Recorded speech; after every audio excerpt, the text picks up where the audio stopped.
A fall from grace can kill any chance of supersizing and growing your business. Sharon Horne-Ellstrom here. And I was trying to think of a positive spin for a fall from grace. And of course, there are always comeback stories. Think of actors or people that have had a big scandal or drug charges or legal problems, but then come back. It seems like Hollywood's pretty good at that, and you have a second chance in Hollywood, but very few places outside of Hollywood do you get that big second chance, that big break once you fall from grace.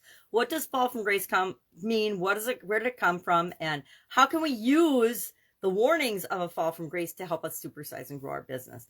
Well, fall from grace is, of course, a biblical reference. It comes from I don't even know how to pronounce it. Galatians or let's say Galatians or I don't know how to say it. 5:4, and it means, of course, to lose favor. Any prestige or status or respect that you had, something happens, and it's usually something that you control and do that causes you to be out of favor.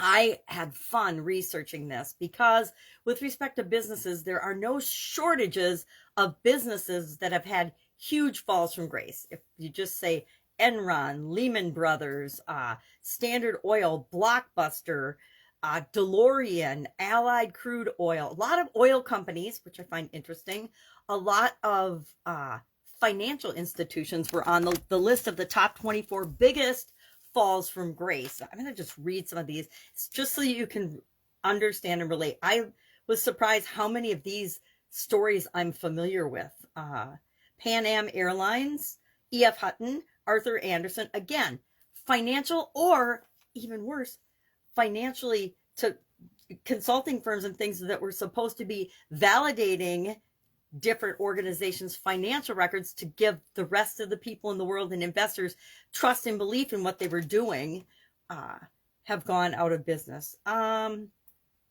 can't read this one. Refco, this one, Bayou Hedge Fund Group, Bear Stearns, Washington Mutual, Bernard L. Madoff, that's a huge one. Hummer, Kodak. Now, Kodak's still in business. Some of these businesses still exist today, but they've been bought out by different organizations. A lot of the financial ones were bought out by JP Chase and Morgan Chase. So that's interesting as well to know that, you know, TWA, Woolworths. I don't know if you remember Woolworths. I remember Woolworths as a kid. Tower Records, Texaco. So anyway, my whole point is looking at and studying these organizations. It's incredible how many of them were or fell from grace because of impropriety, illegal, unethical, fraudulent Ponzi schemes, immoral and wrong behavior by primaries in the organization. Or in the case of the auditing institutions like Arthur Andersen and things like that, they actually verified things like, and I don't know if it wasn't Arthur Andersen, it was probably, I think, Bayou Hedge Fund Group that went out during the Enron scandal. I can't remember. Anyway, the point is, if you do unethical, immoral, illegal things, if you go below that line in the sand, chances are you're going to have a fall from grace and it's going to end badly for you. So the lesson here is just don't do things that go against your morals and your values. We're seeing this happen today in organizations that align themselves with political beliefs or beliefs that go against what people really want. Disney is a huge example that's being hit right now, and rightly so, in my opinion, because they have no business telling us how to raise our children. I mean, that's crossing a moral line and a value line and a line in the sand that the vast majority of people, especially in a free country like America, are not going to support and are not going to get behind. So ask yourself in your daily dealings and in your overall business objectives and your strategy, just take a little ethical review and audit. I know ethics aren't that popular these days, unfortunately, but in building and supersizing our businesses, it's imperative that they are. Because if anybody finds a chink in your armor, a mistake that you've made, a shortcut or a hack that you've done that crosses that line from good to bad, ethical to unethical, chances are in this day and age, it will get discovered and it could be the Achilles heel that takes out your entire organization.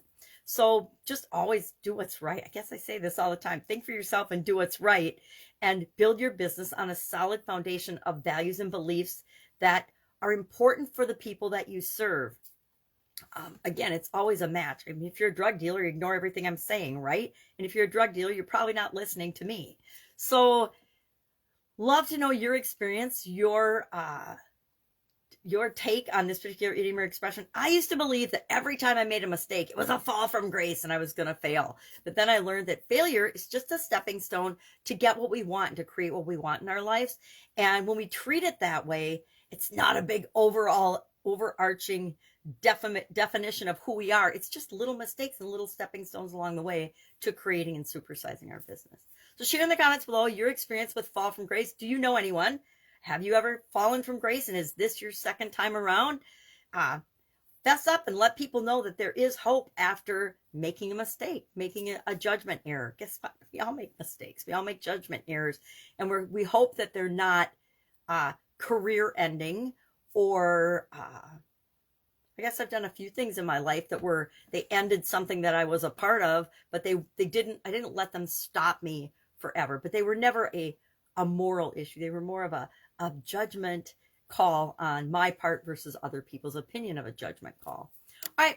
Have an awesome day. If I can help you in any way, ask. Otherwise, I will be with you tomorrow, and we are going to switch gears out of spiritual well-being and spiritual related idioms to everybody's favorite subject, especially when we're building and growing and supersizing our businesses, financial life framework areas and aspects of our life. So we're going to talk about financial idioms all through the month of May.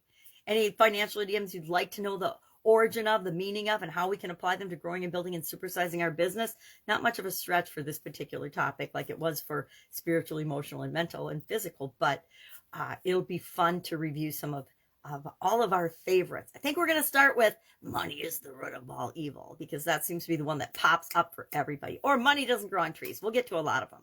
All right. Have an awesome day. Be with you tomorrow.